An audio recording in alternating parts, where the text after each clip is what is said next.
테슬라 이후의 진척도에 따라서 밸류에이션 또 한번 조정을 받을 수 있다고 저는 생각이 듭니다. 그래서 트럼프 트레이드라고 하는 하나의 요소, 그 다음에 FSD 버전 13이 2025년이 아니라 2024년 11월 마지막 주에 오픈됐다라는 것, 그리고 테슬라에 대한 밸류에이션을 바꾸면서 기관 투자자들 사이에서 포모가 발생하면서 기관 투자자들 사이에 랠리가 발생하면서 테슬라 주가가 지금 이렇게 계속해서 사상 최고치를 경신하고 조정받은 이후에 다시 또 상승하는, 특히 24일 날 7% 상승했던 건 대단히 기록적인 상승률이라고 볼 수 있습니다. 궁극에 가서 느리게 거북이처럼 가고 있지만 이 꼬린 지점에 먼저 도달할 기업은 저는 경제적으로 볼 때 테슬라일 가능성이 높다라고 보고 있어요.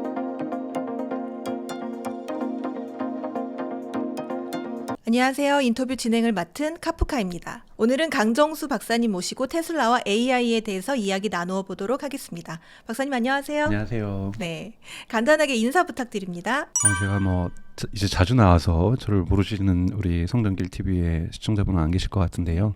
저는 경제학하고 경영학을 공부했고 테크놀로지가 어떻게 시장을 만들고 이런 쪽으로 공부를 계속 하고 있습니다. 그래서 유튜브 채널이나 더 코어라는 미디어에서, 또는 최근에 책도 테슬라에 관한 책도 있고 AI 관련 책도 2권 정도 출판을 했고요. 그래서 책과 글쓰기와 유튜브 채널 출연, 이렇게, 물론 저도 창업을 해서 AI 서비스 기업의 공동 창업자로 들어가서 회사도 물론 같이 운영하고 있습니다. 사실 지금 테슬라가 트럼프 대통령 당선 이후에 100% 이상 상승을 했고, 최근에 살짝 조정하는 모습 보였지만 산타랠리로 또 급등하는 모습도 보여줬습니다. 현재의 그 테슬라 주가 흐름은 어떻게 보세요? 물론 이제 테슬라 주가 흐름을 보면서 제가 많이 겸손해지려고 더 노력해야 되겠다, 네. 겸손해 얘기를 합니다. 왜냐하면 제가 10월 달에 대선이 있기 한 달 전에 제가 더 코어라는 미디어에다가 테슬라의 1년치 주가 전망을 제가 분석을 해서 밸류에이션 저의 모델을 갖고 있어서 측정을 해서 했을 때 앞으로 1년 뒤인 2025년 10월에 한 $385 정도 갈 것 같다. 네. 이렇게 예측을 했었는데 다 무너졌죠. 물론 거기 다 if절이 있었어요. 어떤 조건이 이루어지면. 그래서 제가 사실은 글을 다시 써서 테슬라의 폭발적 성장 시나리오는 책을 증판을 할지 아니면 그냥 더 코어에도 올릴지 모르겠는데 다시 예측을 했는데, 제가 다시 한 $1,000 정도까지 상승할 수 있다. 조건이 맞으면. 조건이 떨어질 경우에는 분명히 하락할 수도 있다라고 저는 보고 있는데요. 우선은 지금은 크게 3가지 부분이 주가를 끌어올리고 있다고 저는 생각이 들어요. 물론 그 3가지 외에도 거시적인 조건에 의해서 올라가는 부분, 전체적으로 지금 나스닥이 올라가고 있다든지, 또는 존 파월의 발언에 의해서 조정을 받는다든지, 이런 것은 좀 외부적인 매크로적인 영향이라고 볼 수가 있고요. 매크로적인 영향을 빼고 테슬라 자체적으로 볼 때는 3가지 영향이 있는데, 하나는 아무래도 트럼프 랠리 또는 트럼프 트레이드라고 얘기할 수가 있죠. 트럼프 효과가 막강하고요. 이것이 앞으로 잘 될 거라는 막연한 기대에서, 구체적으로 예를 들면 트럼프의, 우리 한국식으로 치면 인수위죠. 인수위에서 앞으로 FSD라든지 자율주행에 대한 규제를 주 차원에서 일일이 하는 것이 아니라 연방 차원에서 단일하게 처리를 하겠다, 이런 메시지가 나왔다든지, 미국 도로교통 안전공단 같은 경우에서도 이 규제 부분에 있어서 어떠한 이 시간을 좀 단축시키겠다든지, 좀 이런 식의 어떤 메시지들이 나오면서 테슬라가 정말로 2025년 좋은 환경 속에서 비즈니스를 펼쳐나갈 수 있겠다, 이런 기대감들이 있으면서 주가가 계속 오르고 있고, 또 스페이스X라든지 또는 일론 머스크가 맡고 있는 도지라는 이 정부 효율성위원회라든지 이런 메시지들이 나올 때마다 테슬라 주가를 올리고 있다고 보고 수 있고요. 두 번째는 좀 펀더멘털에서 변화가 있었습니다. 그러니까 사실 저는 2025년 정도에 FSD 버전 13이 나올 거라고 예상을 했었는데, 놀랍게도 이번 땡스기빙 휴가철에 FSD 버전 13이 공개가 됐어요. 물론 FSD 버전 13을 어떻게 객관적으로 평가할 것인가, 이건 되게 어려운 일입니다, 여러분. 어려운 일입니다만 FSD 버전 13이 나와서 일부 전문가들, 좀 저도 신뢰하고 있는 유튜브 채널에서는 AI 드라이빙이라든지 이런 미국 전문가들이 평가하는 걸 보면, 왜냐하면 나머지 분들이 하고 있는 한국 분들이라든지 미국 분들, 다른 나라 사람들이 하는 FSD에 대한 유튜브 채널 보면은 채널의 뷰수를 올리기 위해서 좀 긍정적인 부분들을 많이 보도하는 영향이 있기 때문에, 좀 이러한 FSD나 자율주행이나 AI에 대한 전문가가 좀 평가하는 목소리가 더욱더 중요하다고 보는데, 거기에서 보면 AI 드라이브라는 유튜브 채널을 운영하시는 분 같은 경우에는 뭐라고 평가를 하고 있냐면, 버전 11에서 12까지 갈 때보다 12에서 13 갈 때의 점프업이 더 크다 라고 얘기를 하면서 FSD 13 버전을 대단히 긍정적으로 표현을 하고 있습니다. 물론 아직까지 정확한 데이터가 가장 그래도 객관적으로 많이 모이는 데는 여러분 구글에서 검색해 보시면 FSD 트래커 커뮤니티라고 있어요. FSD 트래커 커뮤니티를 뒤져보시면 FSD를 타는 모든 미국에 특히 그걸 정규 구독하고 있는 사람이죠. 이 사람들이 인터벤션, 그러니까 중간에 인간에 개입하기 전까지 몇 마일을 달렸는지를 매번 할 때마다 기록을 하는 커뮤니티가 있거든요. 여기에는 근데 FSD 버전 13이 아직 많지 않아서 이 부분이 이제 누적되면 여기서 이제 객관적 지표를 어느 정도 객관화된 지표를 얻을 수 있을 거라고 좀 보고 있는데요. 확실하게 FSD 13이 버전 12보다 점프업을 했다. 그래서 훨씬 더 로봇택시나 자율주행에 가까워지고 있다. 완전히 가고 있는 것은 저는 버전 14 정도 나와야 될 거라 보고 있는데요. 이 부분이 있고요. 이렇게 되면서 이제 세 번째 이유죠. 세 번째 이유는 기관 투자자들 사이에 포모가 발생했다고 보고 있어요. 즉 일부의 부정적으로 봤던 기관 투자자들이 테슬라에 대한 밸류에이션을 새롭게 하기 시작하고 목표 주가를 새롭게 조성하기 시작하고 뱅크 오브 아메리카 같은 경우에는 직접 테슬라 공장 텍사스 기가팩토리를 방문해서 설명을 들으면서 목표 주가를 좀 조정한다든지 해서 고매 입장을 가졌던 비어리시했던 이 테슬라에 대한 투자자들이 불리시하게 입장이 바뀌기 시작하면서 기관 투자자들 사이에 FOMO, Fear of Missing Out, Fear of Missing Out 해가지고 이렇게 공포감, 나는 빠질 수 없다 이렇게 하면서 그들 기관 투자자들 흔히 말하는 스마트 머니가 엄청나게 테슬라 주식을 많이 사게 되면서 테슬라 주가가 올라가고 있는 양상들, 그리고 기관 투자자가 움직였다라는 것은 테슬라에 대한 밸류에이션에 대한 분명한 조정이 일어나고 있다라는 거고요. 그런데 이제 기관 투자자들 사이의 조정에서 일부는 로보택시를 집어넣는 경우도 있고 로보택시를 집어넣지 않고서도 지금 밸류에이션을 조정을 하고, 그러니까 상향하고 있는 그룹도 있고, 지금 전통적으로 캐시 우드가 있는 아크라든지 이런 데를 몇몇을 제외하고는 옵티머스까지 밸류에이션을 넣고 있는 것은 거의 없어요.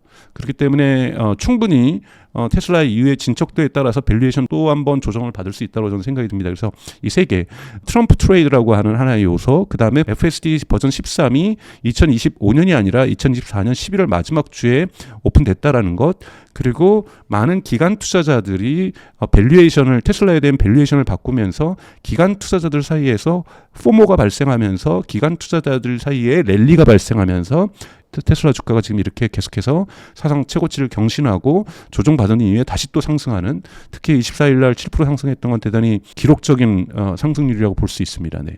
네. 사실 많은 분들이 궁금해하시는 것 중에 하나일 것 같은데요.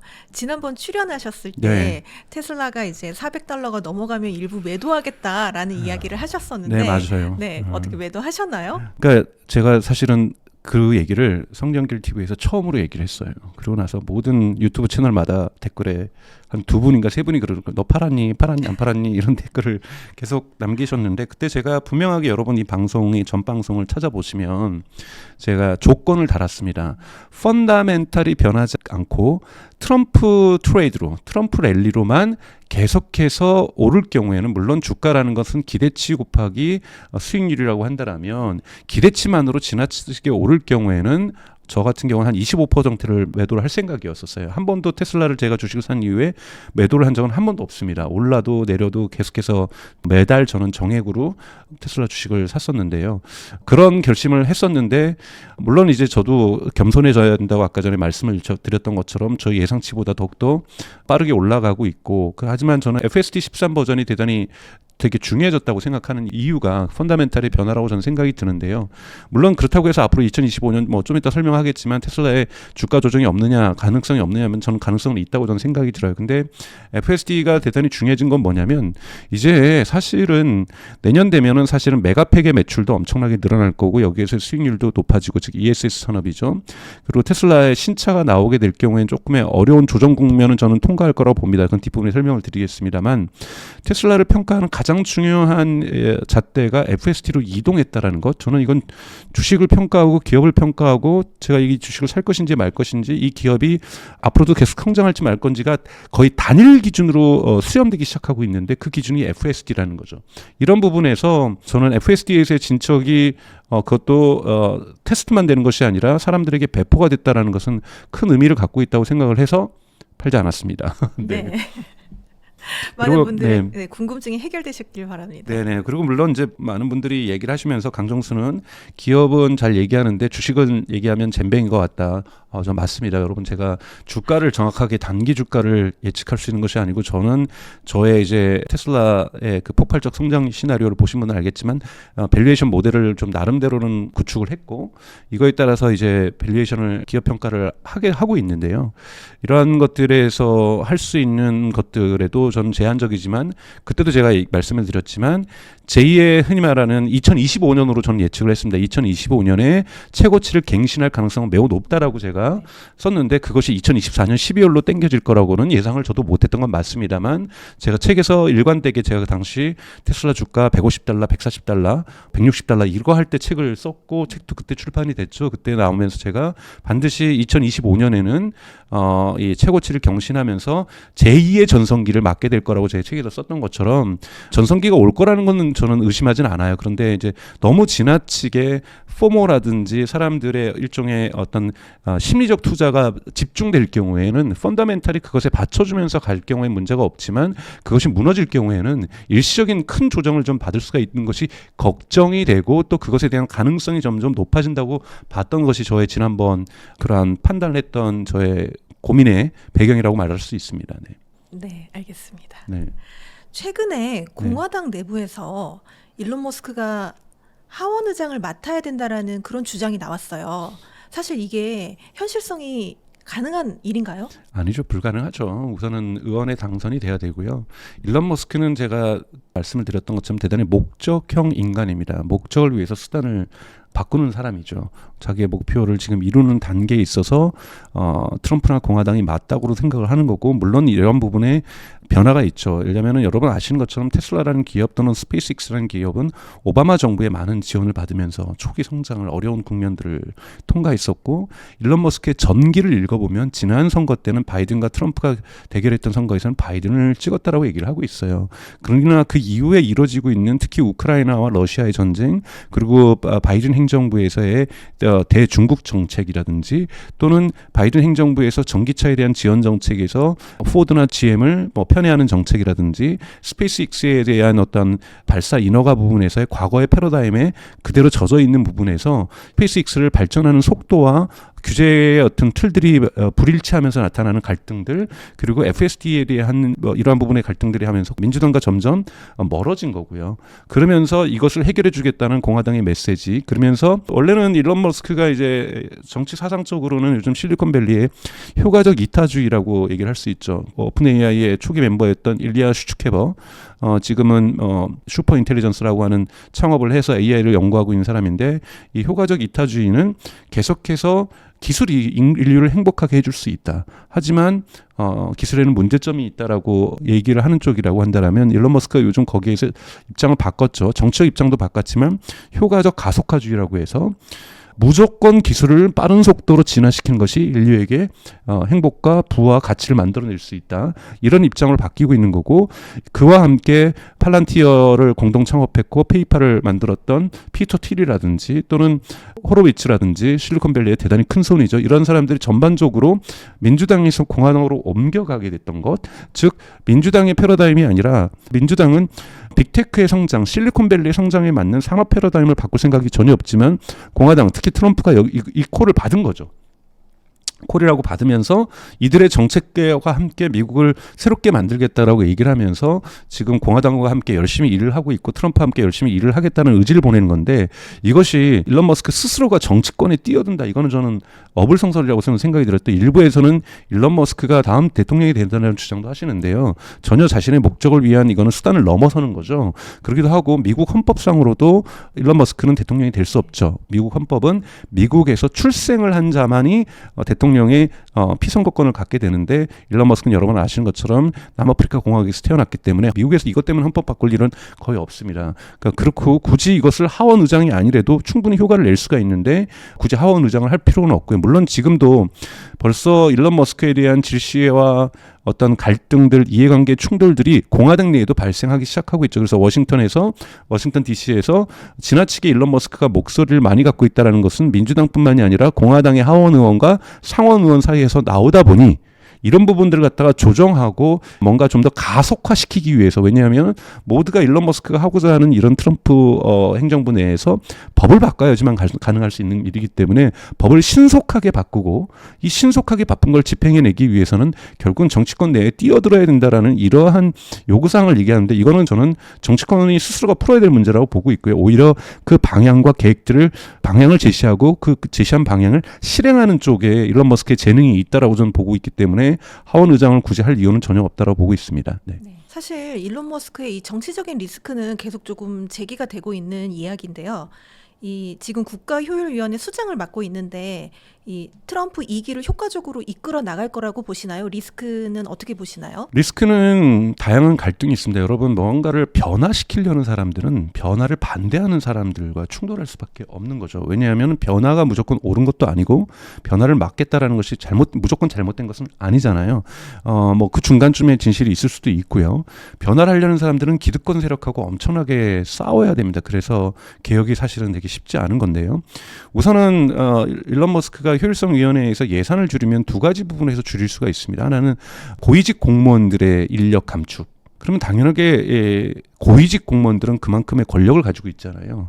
이들의 엄청난 저항이 있을 거고요. 그리고 또 지금 일론 머스크가 F-35가 쓸모없는 기계다 이런 식으로 이제 이야기하는 것은 뭐냐면 상징적인 거거든요. 그것도 팩트임에도 팩트죠. 로키드 마틴이라든지 보잉이라든지 전통적인 미국의 방위산업체 또는 군산복합체라고 얘기하는 아이젠하워 대통령이 그렇게 불렀었죠. 그러니까 즉 단순하게 방위업체만이 아니라 이들이 정책 권력까지, 왜냐하면 엄청난 로비스트이기도 하죠. 이런 기업들이 하고의 권력 교체를 지금 선언하고 있지 않습니까? 일론 머스크의 스페이스X라든지 팔란티어라든지 또는 여기 역시 피터 틸과 호로위츠가 투자했던 엔드릴이라든지 오픈 AI도 이번에 결합을 했고, 이들이 컨소시엄을 구성하면서 미국의 군사 전략을 완전히 바꾸고 방위 산업의 전략을 이러한 전통적인 2차 대전 이후의 힘을 강력하게 유지하면서 미국과 소련의 냉전 시기의 힘을 더욱더 강력화했던 이 거대한 방산 업체를 디스럽션, 파괴시키겠다라는 것이 지금 실리콘밸리 중심의 기술 기업들과 소프트웨어 기업들의 목표이기 때문에 이것은 어마어마한 충돌을 낳을 수밖에 없는 거고, 여기에서 그들 또한 쉽게 백기투항하지는 않을 거라고 저는 생각이 들어요. 왜냐하면 그들 또한 지금 미국 하원과 상원에 막대한 영향을 미치고 있고, 특히 미국의 국방부에 있는 장성들에게 미치는 영향력은 지대하기 때문에 이러한 방산업체가 쉽게 물러서지는 않을 거기 때문에 여기에서 다양한 합법적이고 합리적인 저항도 있을 것이고, 우리가 음모론적으로 얘기하는 저항들도 있을 것이고, 그렇기 때문에 일론 머스크가 앞으로 겪어야 될 이 저항의 크기는 결코 저는 작지 않을 것이라고 보고 있습니다. 그렇기 때문에 이 부분을 풀어나간 부분에서 또한 일론 머스크라든지 피터 틸이라든지 또는 부통령인 제이디 벤스 이 삼각체계를 얘기를 하는데, 이들의 이해관계가 100%또 일치하지 않을 수도 있고요. 삐걱될 수도 있고요. 이런 부분들이 나이가 들면서 기가 얇아지고 있는 트럼프에게 전달되었을 때 트럼프의 질시를 낳을 수도 있는 거고요. 그렇기 때문에 100% 안전하게 진행될 수는 없다. 하지만 제가 지난번에도 말씀드렸던 것처럼 트럼프가 2기 행정부이기 때문에 2기 행정부는 마지막 3, 4년은 레임덕이 필연적이기 때문에 2025년과 2026년에 이 모든 것을 이뤄야 되기 때문에 사실은 정말 쉽지 않다. 왜 또 일반 민간 기업과 다르게 민간 기업은 CEO가 결정하고 임원진이 결정하면 실행할 수 있지만, 국가기구라고 하는 것은 행정부는 의회기구의 허락을 받아야만, 의회기구의 법적 제도의 어떤 변화에 의해서만 행정의 변화를 만들어낼 수 있기 때문에 의회가 이 정도의 원하는 속도로 만들어주지 않으면서 갈등의 내관들이 지연되고 트럼프의 권력이 약화되고, 이렇게 되면은 일론 머스크가 원하는 바를, 계획했던 바를 이루지 못할 가능성도 좀 충분히 있다고 보고 있습니다. 네. 사실 그 최근 이제 테슬라가 자동차 이제 간의 경쟁을 비교해 보면은 1위가 테슬라로 1조 5천억 달러, 2위가 토요타로 2,300억 달러로 매우 격차가 큰데요. 사실 이게 순위가 바뀐 거는 2020년이라서 이렇게 그렇게 오래되지 않았는데도 벌써 이렇게 격차가 크게 벌어졌습니다. 앞으로도 이 테슬라의 독주가 계속될 거라고 보시나요? 그렇죠. 그때 모델 3가 성공하게 되면서 사실은 사상 최고치를 찍었을 때가 2020년, 2021년 그때 테슬라의 주가는 등록된 상장된 모든 자동차 기업을 합친 것보다도 많았었죠. 그렇기 때문에 기업 가치를 주가로만 이야기를 할 수는 없습니다. 기업의 펀다멘탈을 여전히 지금 토요타는 전 세계 글로벌 1위 기업이고, 근데 여러분 아시는 것처럼 지금 보셔야 될 것은 흔히 말하는 레가시 기업이라고 할 수 있는 전통 기업이라고 할 수 있는 폭스바겐의 몰락, 포르쉐의 몰락, 메르세데스 벤츠의 몰락, BMW의 몰락, 독일 기업들이 1차적으로 몰락하기 시작하고 있는 거고, 전기차에서 힘을 갖기 위해서 혼다와 닛산이 지금 합병 소식도 결국은 이것은 전기차에서의 고비용, 그러니까 전기차의 새로운 모델을 개발함에 있어서 그것도 규모의 경제 효과를 내기 위해서 그걸 통해서 가격을 인하시켜서 중국차하고 경쟁하기 위해서 혼다하고 닛산까지도 합병하려면 합병하는 길도 대단히 오래 걸릴 것이고 시간도 많이 걸릴 것입니다. 하여튼 혼다하고 닛산 또한 어려움을 겪고 있다는 거고요. 그리고 그만큼 중국차의 공세가 대단히 빨라지고 있다는 거고요. 또 하나 이제 두 번째 문제는 이제 자율주행으로 빨리 넘어가기 시작하고 있죠. 우선 포드는 일찍이 포기했고 GM마저도 크루즈를 포기하고 있는 상황이고요.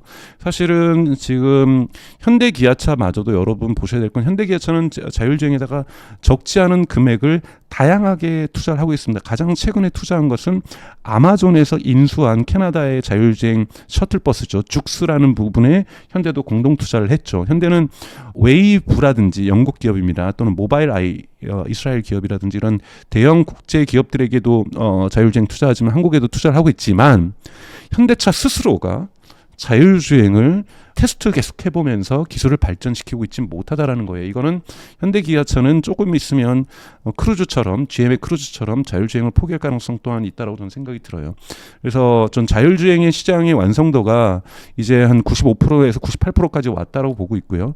그래서 이것이 완성되는 순간 선택을 해야 되는데 지금 할 수 있는 것은 구글의 웨이모와 테슬라와 그리고 중국 기업들 일부 화웨이라든지 바이두라든지 또는 샤오펑이라든지 이런 몇 개 또는 리아오토라든지 이런 몇 개 기업으로 지금 좁혀지고 있는 형국으로 되고 있기 때문에 결국은 전통 완성자 업체는 여기에서 짝짓기를 할 거라고 저는 보고 있어요. 즉 라이센스 부분을 하게 될 거고요. 또 최근에는 폭스콘이 대만의 폭스콘이죠. 중국에서 공장을 가지고 있으면 아이폰의 70%를 생산하고 있는 폭스콘이 자동차에서 TSMC가 되겠다.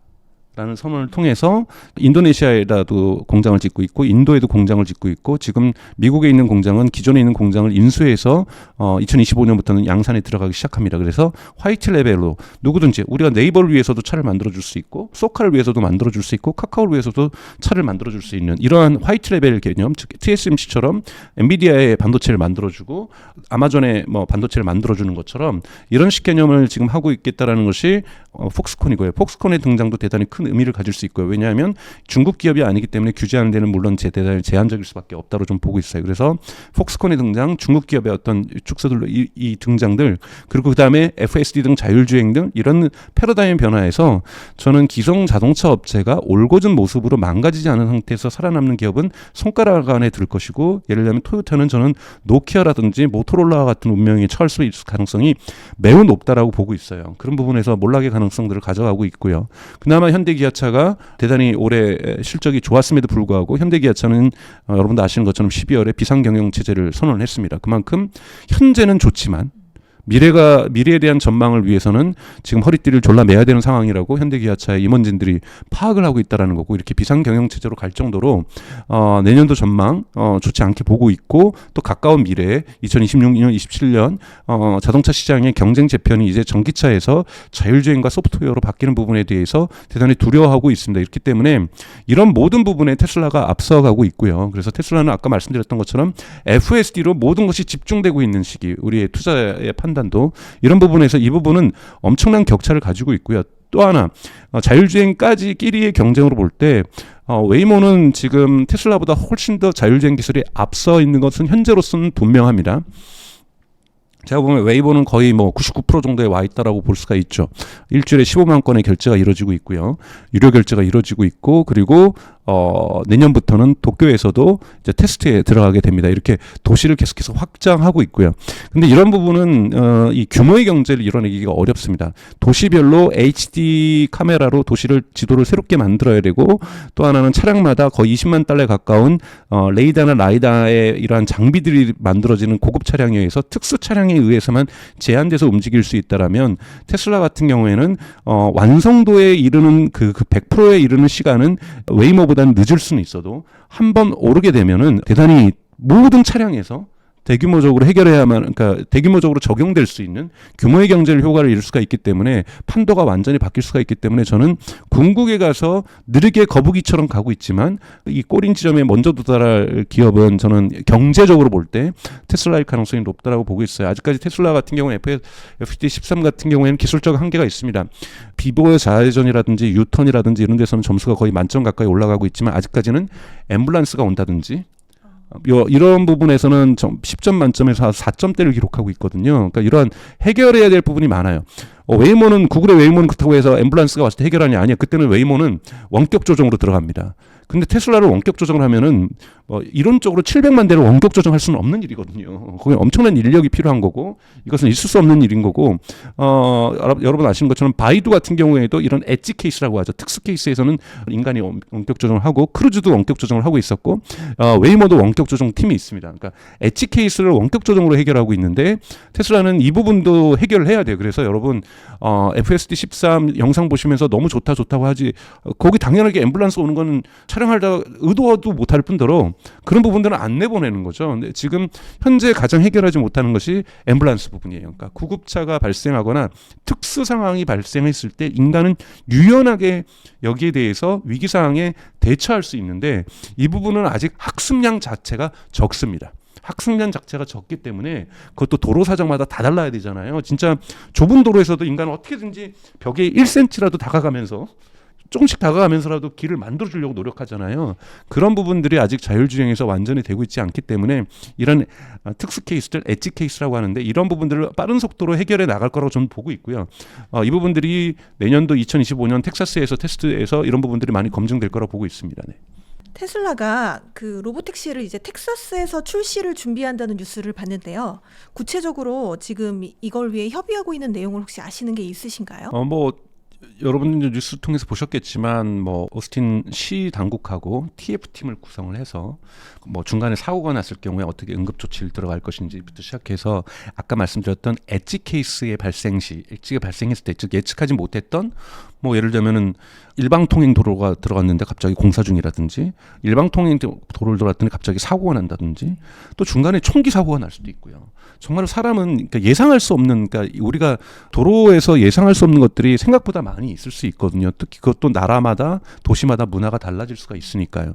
자, 이랬을 때 또는 갑자기 폭설이 내린다든지 이런 부분들이 발생할 수 있기 때문에 이런 부분에 대해서 어떻게 원격 조정이라든지 시당국과 협조를 할 것인가에 대한 TF팀을 꾸려서 준비 중이라는 겁니다. 이 테스트가 정말로 테슬라의 역사에서 가장 중요한 저는 시기라고 저는 생각이 들어요. 왜냐하면 미국에서 일론 머스크와 테슬라에게 비판적인 언론이 매 눈을 가지고 그걸 지켜볼 겁니다. 뉴욕타임즈 아마 거기는 특파원 파견할 거예요. 그래서 이것이 정말 안전하게 조사되는지 사고가 발생하는지 미국의 다양한 언론과 방송에서 그 지역에서 일어나는 테스트를 촬영을 하게 될 겁니다. 여기서 만약에 근데 좋은 성적을 거둔다면 테스트는 여러분 반드시 해야 됩니다. 테스트 없이 연방 차원이건 주정부 차원에선 로봇택시에 대한 허가가 날 수 없어요. 그러니까 로봇택시도 아니고 가장 중요한 허가는 지금 현재는 슈퍼바이즈드, 즉 인간의 감독하에서만 전방을 주시하고 핸들을 주시하고 있을 때만이 FSD를 사용할 수 있는데 언슈퍼바이즈드로 가기 위해서 언슈퍼바이즈드는 인간이 전방을 주시하지 않아도 되고 핸들을 주시하지 않아도 되고 브레이크에서 발을 떼고 있어도 된다는 것이거든요. 언슈퍼바이즈드로 가기 위해서는 정부의 허가가 반드시 필요한 거고 이 정부의 허가에 전에 반드시 필요한 거는 테스트 보고서예요. 그럼 이 테스트 보고서는 죽었다 깨어나도 아무리 지금 트럼프 행정부가 들어서서 규제 부분을 단순화시키고 속도를 좀 빠르게 낸다고 해도 테스트 데이터 없이 통과할 수는 없는 거거든요. 그러면 여러분 생각을 해보십시오. 내년에 이것이 몇 월에 이루어지든지 간에 지금은 전문가들은 5월 정도로 예상을 하고 있는데요. 5월부터 진행되든 4월부터 진행되든 또 빠르게 진행돼서 일론 머스크가 트럼프와의 관계 속에서 3월에 진행이 됐을 때 한 이 두세 달간은 엄청난 싸움이 있을 거예요. 테슬라를 옹호하는 쪽에서는 정말 이 테스타 주행이 좋다고 얘기를 할 거고 주행 이 부분들을 그리고 이걸 비판적으로 보려는 쪽에서는 계속해서 사고의 장면들을 촬영하려고 노력할 것이고 이렇게 하면서 이 싸움들이 크게 진행이 될 거고요. 여기에서 여론전에서 그리고 실질적으로는 테스트 결과에서 테슬라가 FSD에서 언슈퍼바이즈드에서 좋은 성적을 낸다라면 테슬라 주가는 저는 폭발적으로 성장할 가능성이 있고, 만약에 여기에서 주춤하게 되고 걸리게 되고 넘어지게 된다라면 테슬라 주가는 크게 하락할 가능성이 분명하게 존재합니다. 그래서 내년에 가장 중요한 위기이자 기회인, 바로 이 동시 기회인 요 사건은 텍사스주에서, 그리고 이것이 확대돼서 캘리포니아주에서 테슬라가 언슈퍼바이즈드 테스트에 들어간다는 것, 이것이 대단히 중요한 겁니다. 이것에 통과되게 되면 저는 빠른 속도로 로보택시에 대한 허가뿐만이 아니라 테슬라의 FSD 구독자가 늘어나게 되는 거고, 이것이 통과가 되면은 지금 중국에서 FSD가 통과되는 것, 그리고 매우 작은 나라지만 스위스에서 FSD에 대한 실험을 지금 허가한 것처럼, 자율주행에 대한 실험과 실험 통과가 되면은 허가해주겠다고 나온 것처럼 다른 나라로 확산될 가능성이 매우 높아지게 되고, 이 테스트를 통과하게 되면 한국 정부도 압력을 받게 될 거예요. 자율주행에 대한 서비스를 계속해서 테스트에만 놔둘 것이 아니라 실질적으로 FSD에 대한 한국에 대한 허가의 방법들을 해달라는 국민적인 요구와 시민적인 요구와 산업적인 요구를 만나게 될 것이거든요. 그렇기 때문에 2025년 FSD의 언슈퍼바이즈드 테스트는 테슬라 역사에서 가장 중요한 전 사건이 될 거라고 보고 있습니다. 사실 그 얼마 전에 무인 자율주행 택시 시제품 사이버캅에 그 게임기 컨트롤러를 통해서 이제 조정을 하겠다. 그래서 그걸 위해서 대량 생산도 준비하고 있지만 또 인력도 고용해가지고 그 사람들이 이제 특수 상황에서 이걸 조정을 해서 운전을 하게 하겠다 이렇게 했는데, 그럼 언슈퍼바이즈드가 조금 더 멀어지는 거 아닌가요? 아니, 이제 언슈퍼바이즈드에도 아까 말씀드렸던 엣지 케이스라는 게 발생하게 되면 원격 조정을 통해서 차량을 빼고 움직일 수 있거든요. 그거를 이제 게임 조정기 같은 거를 이제 설명을 하는 건데요. 그러니까 몇 명을 배치하는 것도 되게 중요해요. 그러니까 예를 들자면 또 얼마마다 원격 조정이 이루어지고 있는가 해서, 여러분 구글의 웨이모에도 원격 조정이 있습니다. 그리고 바이두에도 원격 조정이 있고요. 바이두가, 중국의 바이두가 하는 거, 중국가 하웨이에 하는 거에도 원격 조정이라는 걸 있어요. 그러니까 즉 언슈퍼바이즈드, 즉 운전석에 사람들이 사실은 안 앉아도 되는 상황을 얘기하는 거거든요. 근데 앉지 않았을 때 아까 말씀드린 앰뷸런스가 왔는데, 이거는 앰뷸런스가 위급한데 피해 줘야 되는데 사람이 조정을 하면 충분히 피할 수 있는데 자율주행으로 못 피하고 얘가 주저하고 있어요. 근데 이거는 1초가 중요한 거잖아요. 여러분 골든타임이 중요한 거기 때문에 환자의 이송과 환자의 이송을 위해서 이동하는 앰뷸런스는 가능하면 빠른 속도 내에 이동시켜줘야 된다는 거예요. 근데 그거를 자율주행이 학습하는 기회로 삼을 수는 없는 거예요.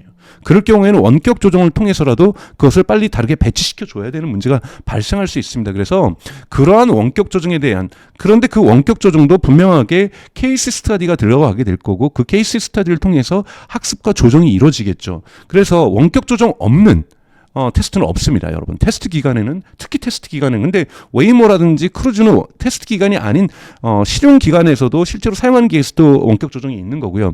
테슬라 같은 경우에는 700만도 원격 조정을 이론적으로 할 수가 없어요. 그래서 원격 조정이 불필요할 정도로 만들어야 되는데, 그러기 위해서는 이런 엣지 케이스에 대한 스터디, 일론 머스크도 얘기했지만 버전 10에서 버전 13으로 가는 것은, 가장 중요한 것은 엣지 케이스를 얼마나 많이 해결하는가의 문제인 거고, 계속해서 14로 간다라는 것은 엣지 케이스를 얼마나 많이 해결하는 것이다. 그러니까 즉, 그래서 나오는 기준점이 뭡니까? 인간의 개입 없이 몇 마일, 몇 킬로를 달릴 수 있느냐. 이게 뭐냐면 엣지 케이스를 언제쯤 만날 것이냐. 즉 30km를 달리다가 엣지 케이스를 만났느냐, 평균으로 볼 때 50km를 달리다가 만나느냐, 100km를 달릴 때 만나느냐. 이 지금 요 만나긴 만난다라는 거야. 인간이 개입이 있다라는 것 자체는요. 아무리 지금 버전 13에서 주차한 상태에서 주차까지를 갖다가 지금 이동시켜 주잖아요. 그렇다고 해서 여기에서 이것이 길이가 길어지면 평균으로 볼 때 지금 이거는 100km를 넘는 지역을 갖다가 인터벤션, 개입 없이 지금 하고 있는 건 아니거든요. 이 개입은 다 엣지 케이스예요. 이때는 언슈퍼바이즈일 경우에는 반드시 원격 조정을 해줘야 된다는 거죠. 그렇기 때문에 그 준비를 하고 있다는 얘기를 말씀을 드릴 수 있습니다. 네. 이제 미국 정부가 전기차 보조금을 폐지하겠다 해도, 이게 캘리포니아에서 이제 주차원에서는 보조금을 지급하겠다라는 이야기가 있는데, 이게 근데 특이한 점이 테슬라는 제외하겠다는 거거든요. 이게 구체적으로 어떤 내용인가요? 이거는 저기 캘리포니아 주지사가 민주당 사람이니까, 특히 시장 점유율이 높은 차, 그러니까 이미 그건 잘 팔리고 있는 차니까 시장 점유율이 가장 높은 차량은 몇 퍼센트 이상인 차는 안 해주겠다. 그러니까 테슬라라고 명칭하지는 않았어요. 시장 점유율이 높은 몇 퍼센트 이상인 차, 그게 테슬라거든요. 테슬라를 미워하는 거죠. 일론 머스크를 미워하는 거고요. 사실은 미국에도 이렇게 스티커를 붙이고 다니는 사람들이 있어요. 테슬라 차량에. 일론 머스크가 미운데 계속해서 테슬라를 타는 저를 용서해 주세요. 뭐 이런 왜냐하면 일론 머스크가 이건 정책 리스크를 진 거거든요. 그러니까 공화당 트럼프 후보를 적극적으로 지지하고 그 편에 섰다라는 것은 한국도 마찬가지잖아요. 미국도 여러분 마찬가지예요. 민주당 지지자들과 공화당 지지자들은 둘 가문 사이에서는요, 로미오와 줄리엣처럼 결혼도 안 시키려고 해요. 그 정도로 미워합니다. 그러다 보니까 차량에 있어서도 특히 캘리포니아 같은 경우 여러분 아시는 것처럼 강성 민주당 지지 지역이잖아요.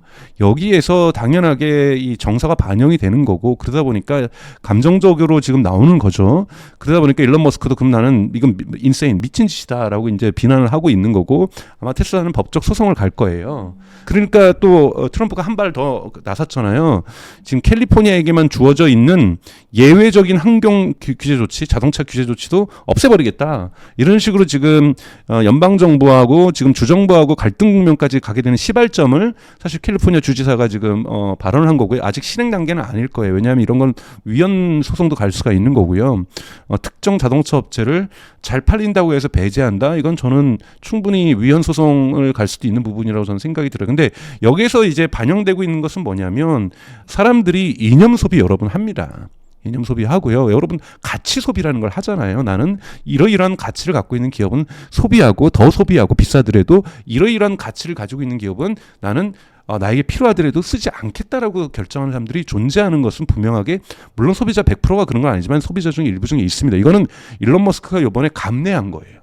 감내할 정도로 하나는 테슬라 제품에 대한 퀄리티에 대한 자신감이 있었던 거고, 자율주행에 대한 자신감 속에서 결국은 만약에 아이폰을 좋아하는 사람인데 아이폰이 애플이 트럼프를 노골적으로 지지한다고 해서 애플을 안 살 것이냐, 살 거다라고 보는 거고 있는 것이 분명하게 존재하는 거고요. 또는 내가 트럼프를 지지함으로써 얻을 수 있는 경제적 이익이 일부 민주당 지지자들에 의해서 테슬라의 매출이 주는 것보다 더 크다라고 판단하는 이런 계산이 섰기 때문에 이걸 하는 건데, 앞으로도 이러한 갈등들, 즉 민주당 지지자들 중에서 일론 머스크가 트럼프와 점점 가까워지고 테슬라가 그걸 통해서 더욱더 많은 이득을 얻을수록 여기에 대한 저항감들은, 정서적 저항감들은 분명하게 증가할 수 있고, 이건 피하기 어렵다고 보고 있습니다.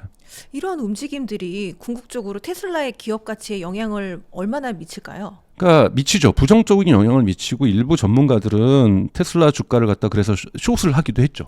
이걸 예상하면서 캘리포니아가 그래도 뭐 비율에서는 요즘 콜로라도가 뭐 캘리포니아를 제치긴 했지만 가장 절대적인 대수에 의해서는 테슬라의 차량이 가장 많이 팔리는 지역인데, 여러분 캘리포니아는 정말 GDP로만 봐도 전 세계 7위 국가입니다. 정말로 큰 지역이죠. 여기에서 테슬라가 한다라는 것은, 특히 여기에는 민주당 지지자들이 정말로 밀집해서 살고 있는데 테슬라가 자살하는 행위다 하는 애널리스트는 그렇게 분석을 했죠. 그러면서 테슬라의 매출이 급감할 것이다 라고 예측까지 했지만 사실은 급감하지는 않고 있어요. 그렇기 때문에 실질적인 데이터로는 그럼에도 불구하고 테슬라를 선택하는, 일론 머스크는 미워도 테슬라를 차량으로 선택하는 사람들은 분명하게 존재하고 있고요.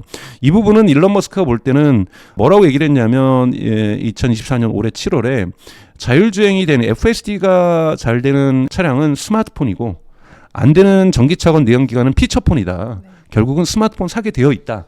그리고 다른 데는 절대 스마트폰 못 만든다 라고 판단을 하고 있는 것이기 때문에 여기에 대한 어떤 자신감들이 이런 정치적인 어떤 손해를 극복할 수 있다라고 판단하고 있는 것 같습니다. 일론 머스크가 그 TSMC CEO와 이렇게 회동을 가졌었는데요. 어떤 이야기가 오고 갔는지, 또 이 회동이 어떤 의미를 가지고 있는지 좀 말씀해 주실 수 있으실까요? 네, 두 가지 측면에서 보셔야 될 것은, TSMC가 지금 전 세계 반도체 공장을 계속해서 건설하고 있습니다. 대표적으로는 일본을 건설을 한 거는 2024년 올해 12월 목표는, 또는 2025년 상반기에 가동이 되는 공장이고요. 그리고 독일에다 지금 TSMC 공장을 짓고 있고, 미국에는 무려 3곳에다 짓고 있죠. 그래서 미국에도 지금 반도체 공장을 건설하고 있습니다. 근데 여기에서는 미국 같은 경우에는 나노 공정에서 대단히 AI 칩도 만들 수 있지만 자동차 전용 칩도 많이 만들고 있거든요, 여러분. TSMC가 그런 부분에서 두 가지 부분에서 협력을 했을 거라고 언론들은 추론을 하고 있어요. 첫 번째는 계속해서, 그러니까 올해 사실은 12월로 해서 도조 슈퍼컴퓨터가 완성이 됐습니다. 근데 일론 머스크가 얘기를 했죠. 이걸로 충분하지 않다. 더 도조 슈퍼컴퓨터를 완성시키겠다.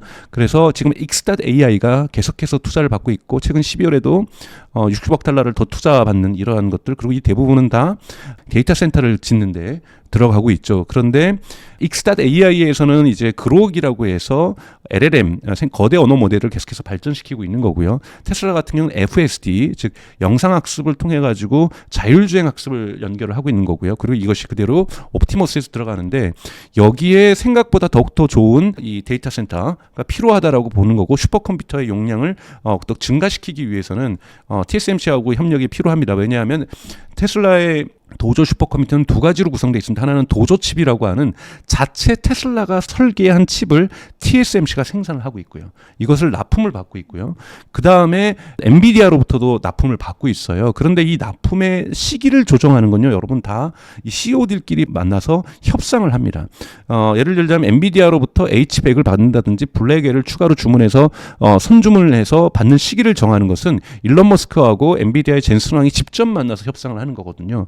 마찬가지로 테슬라 칩에 대해서 시기를 만들어내는 것들, 여기 아까 말했던 도조 슈퍼컴퓨터에 들어가는 칩이라든지 또는 자동차 일반에 들어가는 보통 뭐 16나노라든지 조금 이렇게 나노스가 이렇게 고밀도는 아니죠. 이러한 칩들에 대한 수요 공급과 관련해서도 TSMC가 어느 정도의 우선순위를 만들어줘서 테슬라에게 납품해 준다든지 이런 부분들을 협상하기 위해서는 TSMC 대표하고 만나서 일론 머스크 협상하는 것은 대단히 중요한 하나의 공급망 관리에서 중요하다고 볼 수가 있습니다. 지난 출연에서 이제 상황에 따라 조금 차이가 있을 수는 있지만 연초에 실적이 좀 부족하면 1월에 좀 조정이 좀 크게 올 수도 있다라는 이야기를 해주셨는데 지금도 이렇게 같은 의견을 가지고 계시나요? 네, 맞습니다. 사실 이번에 24일 날 산타랠리가 있었던 이유가 테슬라가 4분기 실적이 작년을 예상을 초과할 거다. 제가 지난번에도 말씀드려서 조금 초과할 가능성이 있다라고 말씀을 드렸고 월가는 초과하지 않아도 크게 기대하지 않고 있다. 왜냐하면 올해 자동차 전기차 시장이 좋지 않아서 조금 초과할 가능성이 있습니다. 근데 그 이유는 중국이죠. 중국에서 엄청나게 지금 모델 Y가 많이 팔리고 있습니다. 그런데 유럽에서는 두 자리 숫자로 마이너스를 기록하고 있어요. 유럽은 지금 전체적으로 지금 상황이 좋지 않다 보니 근데 이 유럽에서의 두 자릿수의 감소를 중국에서의 두 자릿수 증가로 메꿔주고 있는 거거든요. 그래서 전체적으로 볼 때는 기록적인 지금 판매 대수를 만들어내고 있다라는 말씀을 드리고 싶고 이것이 2024년 10월 24일 날 가격에 반영이 된 거고 앞으로도 며칠 더 갖고 공식적인 딜리버리 숫자가 나오는 1월 2일 날까지 저는 지속될 거라고 보고 있어요. 그러나 여러분 왜 이렇게 많이 팔리냐면은 물론 4분기가 가장 원래 많이 팔리는 시기이기도 하고 중국에서는 두 가지 효과가 발생하고 있는 거죠. 하나는 구형 차량, 구형 내연기관차를 처리할 경우에 폐차할 경우에 정부가 보조금을 주는 정책을 계속해서 지금 내수시장 진작을 위해서 사용하고 있죠. 이 부분들이 지금 전기차 구매로 많이 이어지고 있습니다. 이것이 테슬라에게도 오는 거고 중국 전기차에게도 가는 거죠. 중국은 원래 소비자 지원금을 없앴고 공급자 지원금을 계속해서 유지하다가 최근에 이러한 소비자 지원금을 지금 내수시장 진작을 위해서 부활시켰는데 전기차 보조금이 아니라 폐차 보조금이에요. 낡은 오래된 차 10년 넘고 20년 된 내연기관을 폐차할 경우에는 보조금을 주는 것이 이것이 지금 전기차 구매로 전체적으로 크게 상승시키는 데 도움을 주고 있는데 오히려 근데 비아디는 예를 들면 기록을 갱신하지 못하고 있는 테슬라는 왜 하냐면 모델 Y에 대한 가격 할인을 엄청나게 들어가고 있어요. 왜 그렇습니까? 모델 Y의 페이스리프트의 주니퍼가 1월부터 생산될 거라는 루머가 계속해서 중국 언론에 보도가 되고 있단 말이에요. 여러분 제가 이걸 오스본 효과라고 말씀을 드렸잖아요. 여러분 1월 달에 주니퍼라고 하는 새로운 페이스리프트가 나오면 정상적인 소비자라면 12월에 안 사고 다 1월에 삽니다. 근데 12월에 사는 이유는 뭐겠어요? 12월에서 사면은 리스트 프라이스보다 적혀 있는 가격보다 훨씬 더 많이 할인을 해주니까. 그래 저렴하게 그냥 이렇게 왕창 저렴하게 해주는데 이때 사자. 그냥 페이스리프트랑 이것의 그 가치보다 이것이 지금 가격 할인의 폭이 더 크니 이걸 사자라고 얘기를 할 거 아니에요. 근데 이것이 어떤 결과를 낳겠습니까, 여러분? 1분기의 실적, 4분기의 실적 발표가 나는 1월 20일 전후에서 1월 말에 있는 실적 발표에는요.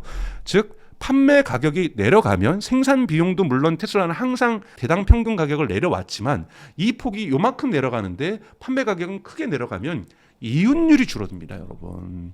그러니까 자동차 부분의 이윤율은 월가의 기관 투자자들이 테슬라의 펀다멘탈을 평가하는 제1의 조건이에요.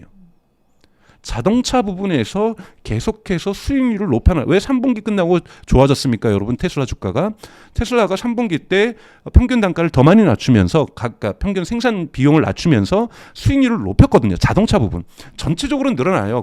근데 이 늘어나게 해주는 부분이 뭐냐면 에너지 사업 부분이죠. ESS 부분에서 엄청난 돈을 2023년부터 벌어들이고 있어서 전체 테슬라 기업의 매출 순이익률은 높아지고 있어요. 그런데 월가의 많은 머저리티 기관 투자자들은 에너지 부분을 뺍니다. 저는 내년부터는 에너지 부분을 포함시킬 가능성이 높다고 보는데 에너지 부분을 빼고 자동차만 보고 또 자동차 부분에서도 제가 말씀드렸던 것처럼 CO2 배출권에 대한 매출도 빼요. 이건 정상적인 자동차 비즈니스가 아니라고 보고 그럼 여기에서 남는 부분에서 이 순이익률이 증가했느냐 줄어드느냐를 가지고 앞으로 미래의 매출에 대한 전망치와 기업에 대한 평가에 들어가거든요. 근데 만약에 4분기에 이렇게 많이 파는데 가격 할인을 너무나도 많이 해주면 정말로 테슬라가 혁신적으로 가격을 생산 비용을 낮췄다라면 특히 요즘 두 가지 부분에서는 많이 낮췄겠죠. 하나는 리튬 가격과 배터리 가격이 계속해서 내려가고 있고 테슬라가 올해 12월 말부터 리튬 정제소를 미국에서 처음으로 가동을 했습니다. 리튬 정제소를 갖고 있는 유일한 기업이죠. 전 세계 자동차 기업 중에서. 근데 이건 1월부터 효과가 나겠죠. 그러면 사이버 트럭이 또한 10월 달부터 9월 말부터 해가지고 브레이크 이븐 포인트, 손익분기점을 9월 말에 넘겼어요. 그럼 10월, 11월, 12월에 사이버 트럭은 생산될 때마다 수익률 개선에 도움을 줬겠죠. 근데 이 수익률 도움을 준 부분이 모델 Y의 수익률 악화를 상쇄시켜 줄 수 있느냐 부분에선 저는 조금은 의심을 해봐야 된다. 그렇기 때문에 1월 말에 4분기 실적 발표가 나왔을 때는 조금의 실망이 월가의 기관 투자자에서 스마트머니에서 발생할 가능성이 분명하게 존재한다라고 제가 말씀을 드리는 겁니다. 네. 그렇다면 1월에 그렇게 약간 실망 매물들이 좀 나오면 가격이 조정을 받을 건데 그럼 2025년은 어떻게 보시나요? 그러니까 가격의 조정이 나와도 이건 하방 압력이고요. 네. 또 1월 25일 날쯤 해가지고 트럼프가 취임식하면서 또 상방 압력이 생길 수가 있기 때문에 이 주가라는 걸 제가 네. 단연적으로 즉 하방 압력이 발생한다라는 것이지 발생할 가능성이 있다는 것이지 반드시 내려간다는 뜻은 아니니 1월 말 조정 기간에 내 주식 사야지 여러분 기대하고 이러시면 안 돼요. 그건 분명한 거고 25년엔 좋은 일이 많습니다. 근데 우선 나쁜 일부터 말씀을 드리면 아무리 테슬라가 일론 머스크가 예를 들면 전기차 보조금인 인플레이션 감축법 폐지 지금 트럼프가 얘기하고 있는 것을 동의한다고 해도 이것이 부정적인 영향이 없을 수가 없어요. 이것은 전체적으로 긍정적인 것은 포드나 GM은 그리고 현대자동차는 더 많은 손해를 볼 거예요. $7,500를 못 받게 되면은 테슬라는 여러분 두 자리 숫자의 수익률을 갖고 있잖아요. 수익률을 갖고 있으니까 수익률이 좀 감소할 뿐이지 가격을 낮출 수 있는 여력이 좀 더 있다라는 거죠. 그다음에 두 번째는 올해 2025년에 신차를 발표를 하는데 신차가 다 가격이 할인된 지금보다는 가격이 내려간 가격대를 발표를 할 거예요. 모델 Q부터 시작해서. 그렇기 때문에 충분히 이걸 견뎌낼 수 있습니다만 정말 저는 일론 머스크가 꾀를 부릴 거라고 저는 생각이 들어요. 1분기가 끝날 때까지 즉 신차가 많이 생산되기 전까지 이거 보조금 없어지면 테슬라도 되게 힘들어집니다. 예를 들면 모델 3가 지금 미국에서 웹사이트 테슬라 웹사이트에 들어가면 $29,500로 적혀 있어요. 사실 $29,500가 아니죠. 여기에 플러스 $7,500를 해줘야 돼요. 그러니까 보조금을 아예 생각을 해서 가격을 그렇게 해놓는 거예요. 그 다음에 테슬라의 전기 충전을 $5,000까지 전기 충전을 무료로 해줍니다. 그러니까 $5,000 너가 연료비를 아끼는 거야 해서 $5,000를 거기다 집어넣어놨어요. 그러니까 얼마입니까 여러분? 잠깐 $12,500죠. $12,500를 갖다가 할인한 느낌을 줘서 $29,500면 살 수 있다라고 적어놓은 거예요. 근데 사실은 $40,000가 넘는 거잖아요, 여러분. $40,000를 사는 것과 $29,500를 사는 것, 물론 $5,000는 테슬라가 언제든지 줄 수 있는 거니까 이게 느낌이 여러분 완전히 다른 겁니다. 그러면 당연하게 지금 미국이 경기가 지금 상승이냐 하락이냐 이것도 지금 논쟁거리잖아요. 예? 요번에 제롬 파월이 얘기를 하면서 인플레이션에 대한 압력이 있다 그래서 매 눈으로 매파적으로 우리 내년에 이자율을 그렇게 빨리 많이 안 내릴 거야. 4번 내릴 거였는데 2번 내릴 수도 있고 어떻게 내릴지는 몰라. 그러면서도 그때 제롬 파월의 그 발언물 뒤에 보면은 잡 크리에이션 일자리 창출이 우리가 기대했던 것보다 적어. 그래서 실업률에 대한 우려도 있어. 이런 지금 얘기들이 지금 모든 얘기들이 복합적으로 나오고 있는 상황에서 자동차의 가격이 올라버리게 되면 내연기관차의 경쟁력도 그렇고 소비자의 주머니가 닫힐 가능성들이 높거든요. 그렇기 때문에 IRA, 인플레이션 감축법이 완전히 폐기되기 전까지 이거를 최대한 늦춰서 이때쯤이면 테슬라의 저렴한 조금 더 저렴해진 신차가 양산될 수 있는 시기를 맞춰줘야 돼요. 이거를 못 맞추면은 몇 달 동안에 공백 기간이 생기면 테슬라 전체의 차량 판매 매출이 줄어들게 되면 월가에 있는 기관 투자자들의 머저리티는 매출이 줄어들 경우에 대단히 부정적 평가를 하는 사람들이거든요. 그래서 테슬라의 가격을 주가를 하락시킬 수 있는 가능성이 분명하게 존재하고 있어요. 근데 기묘하게 겉으로는 일론 머스크가 나도 인플레이션 감축법은 폐지하는 거 찬성해. 근데 트럼프한테 가서 그래도 그거 6월까지나 5월까지로 늦춰주면 안 될까? 어차피 하원에서 법도 바꿔야 되고 너가 마음대로 할 수 있는 것도 아니니까. 그러면 그게 뭐냐면 그때쯤이면은 신차가 양산된다라는 거거든요.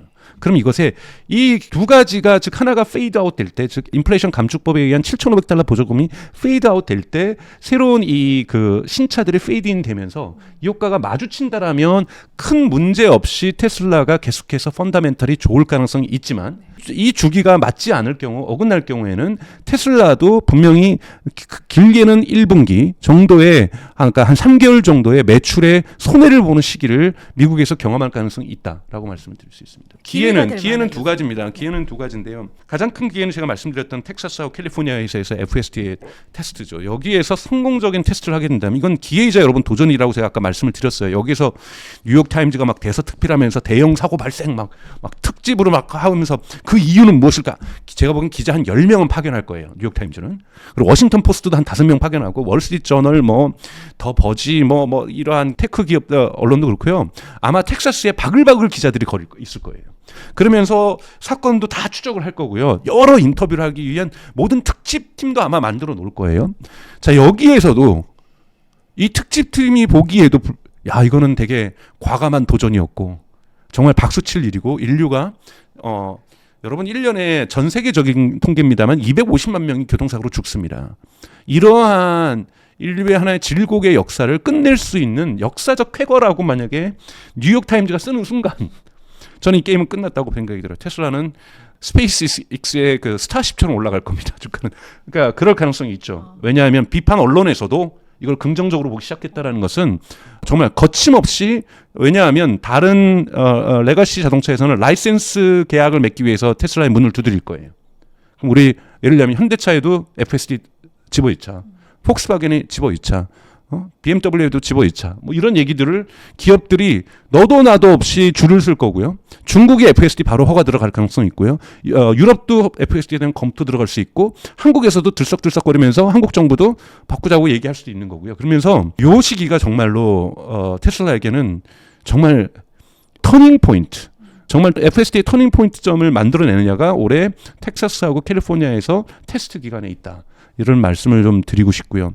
두 번째는 기회는 1분기 때 가동을 시작할, 아마 1월, 2월에 가동을 시작할 상하이에 지어지고 있는 메가 팩토리, 자동차를 만드는 공장을 기가 팩토리라고 하고 ESS를 만든, 즉 테슬라의 ESS 상품의 대표주자는 메가팩이죠. 메가팩을 만들기 때문에 메가 팩토리라고 하는데요. 상하이의 메가 팩토리가 캘리포니아에서 노스롭에서 하는 메가 팩토리가 되게 증설이 되어 있는데 이 증설된 상태의 2배입니다. 어마어마하게 ESS를 갖다가 드라이브를 2025년에 걸 수 있고, 다만 이 매출은 항상 판매됐을 때 매출로 잡히는 것이 아니라 재무제표에 이것이 배를 타고 가서 그 지역에 설치돼서 가동을 시작할 때 입금이 최종적으로 완결되기 때문에 재무제표상으로는 조금 늦게 이루어진다. 그래서 2분기부터 저는 테슬라의 ESS의 매출이 폭발적으로 증가할 가능성이 매우 높다. 이거는 거의 99.9%라고 저는 생각이 들어요. 이 부분이 되게 수익률, 왜냐하면 이건 20%가 넘는 수익률을 보여주고 있기 때문에 엄청난 테슬라에게 캐시플로우를 갖다가 긍정적으로 바꿔줄 수 있는 흐름을 만들어낼 수 있는 긍정적인 요소라고 보고 있습니다. 그래서 이 부분은 거의 100% 일어날 수밖에 없는 일이라고 저는 생각이 들고, 이것이 이제 주가에 반영되기 위해서는 기관 투자자들이 이제 이것을 공식적으로 테슬라의 기업 가치를 평가하는 밸류에이션 모델에 집어여줘야 되거든요. 이 집어여주는 애널리스트들이 속속 등장하게 될 때 테슬라의 목표 주가는 상향될 가능성이 전 충분히 존재한다라고 보고 있습니다. 그리고 이제 작은 건데요. 이 가능성은 조금 저는 낮다고 봐요. 그러니까 원래 일론 머스크가 약속했던 것은 2025년 하반기까지죠. 옵티머스를 테슬라 공장에서 작동을 시키겠다고 얘기를 했고, 그리고 2026년부터는 외부에 판매를 조금씩 하겠다.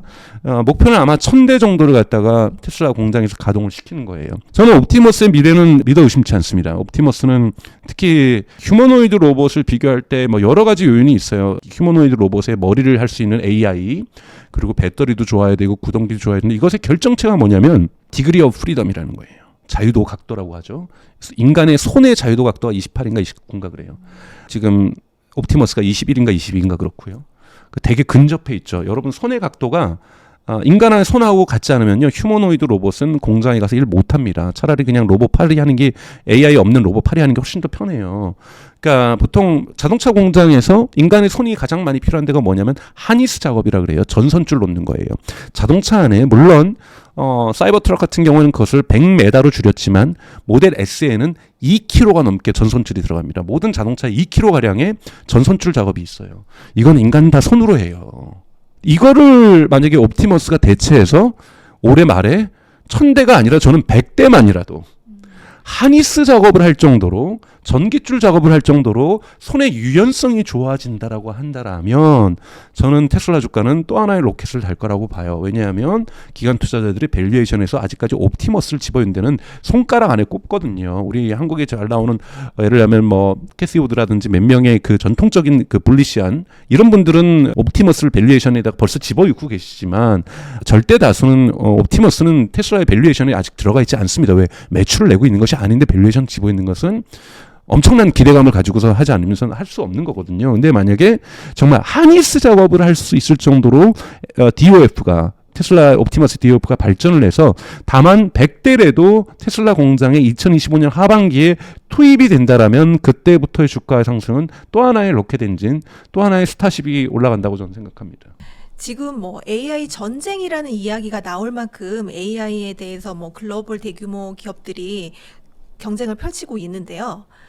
지금 잘 모르시는 분들을 위해서 주요 기업별로 좀 어떤 전략을 취하고 있는지 좀 이야기해 주실 수 있으실까요? 네, 우선은 AI 거품론들이 분명하게 존재하고 있죠. 워낙 많은 돈들이 들어가고 있는데, 최근에 이제 12월 되니까 벌써 결산이 나오고 있어요. 아직 최종 결산 안 나왔지만 대략 예측하기를 마이크로소프트, 아마존, 구글, 메타 이 4개 기업이 2024년 올해 한 해 동안 AI 관련 투자를 2천억 달러를 했습니다. 2천억 달러를 상회하고 있다고 지금 보고 있어요. 여러분, 2천억 달러면 100조가 넘는 돈 아닌가요? 그러니까 어마어마한 돈이고요.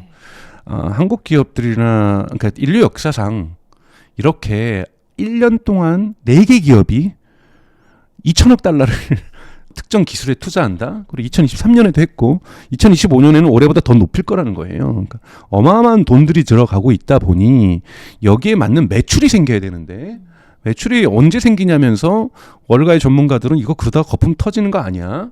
이 부분이 2055년은 가장 큰 쟁점입니다. 여러분, 그러니까 2025년에 크래시가 온다라면 AI 거품이 터지는 겁니다. AI 거품이 터진다? 그러니까 즉 도대체 분기별 발표를 하는데 AI 매출이 올라가진 않고, 지금 다행히 이 4개 기업은 얼마나 대단한 기업입니까? 여러분, 빅테크라는 기업들 대출 없이 지금 2천억 달러 투자하고 있는 거거든요. 이거는 분명하게 닷컴 버블하고는 달라요. 그러니까 금융권에서 돈을 가져와서 하는 것이 아니라 자신들의 캐시플로우로 들어가는데, 월가에 있는 투자자들은 그래도 기분이 나쁘죠. 저걸로 자사주 매입이라도 해주지. 또는 당장 돈 되는 거에 투자를 해주지. 매출의 증가에 빨리 기여하게. 그런데 지금 저걸 가지고 당장 매출의 기여도 안 되는데 2천억 달러를 투자하고 있다. 아마존만 올해 한 해 동안 투자한 돈이 750억 달러예요, 여러분. 750억 달러. 어마어마한 돈들이 지금 들어가고 있는 거고, 여기에는 데이터 센터를 짓고 데이터 센터에 전기망을 공급하고, 자, 이런 부분이 하고 있고, 지금 미국과 중국 사이에서는 신냉전 체제, AI 경쟁 체제로 들어가고 있다고 얘기를 해서 중국 또한 유사한 돈이 들어갔을 거라고 예측을 하고 있어요. 그러면은 사실은 미국과 중국의 이 정도 돈을 쫓아갈 수 있는 나라는 거의 없습니다. 프리미어 리그인 거죠. 리가가 다른 거고, 한국은 이 정도, 한국은 이 4개 기업이 2015년에 투자했던데도 한국 전체가 투자하지 못하고 있어요. 2015년, 10년 전.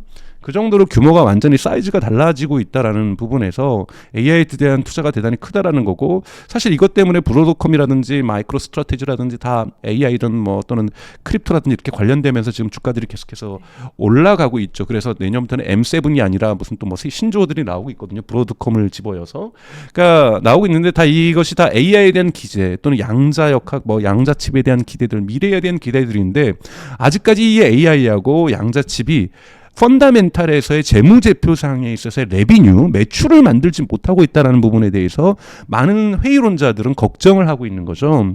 2025년은 그것을 판가름 날 겁니다. 이거를 더 이상 기다리지는 못할 거거든요. 그래서 2055년에 이것이 매출을 만들어내느냐 안 만들어내는가에 따라서 AI 거품이 터지냐 안 터지냐가 저는 될 것이라고 보고 있는데, 저는 연착륙, 즉 거품이 터지지 않을 가능성이 조금 더 높다라고 보고 있고, 거품이 터질 가능성은 여전히 존재한다고 보고 있어요. 그래서 이제 기업별로 보게 되면 뭐 마이크로소프트 같은 경우에는 우선 올해 그들이 반성하고 있는 것은 코파일럿 비즈니스가 그렇게 잘 되지 않았습니다. 코파일럿은 여러분 아신 것처럼 오픈 AI가 만든 챗GPT를 마이크로소프트에서는 코파일럿으로 불렀고, 이 코파일럿으로 매출을 많이 내지는 못했어요.